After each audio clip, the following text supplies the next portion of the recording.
Today, we will be discussing how to install a hose on a reel. If you purchased or received a reel that didn't include a hose, or you want to put your own hose on a reel, follow our step-by-step guide on how to install it. If you're looking to purchase a hose, visit our website to determine which hose to get based on your model and application. Begin by applying thread sealant to each end of the hose. Next, reference our tech bulletin on hose replacement and required wraps to determine how many wraps you'll need to pre-turn based on your model.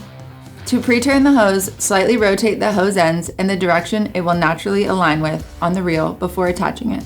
Next, feed the new hose through the roller guides, then feed it through the opening in the spool and thread it into the outlet.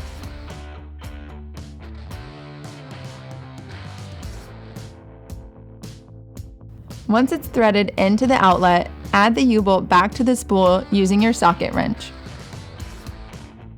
Then take the bumper from your old hose and install it onto your new hose. Now you can repressurize the system and check for leaks before you retract it back in. After your hose doesn't show any signs of leaks, pull on your hose and retract it back into place. Now you're ready to use your new hose.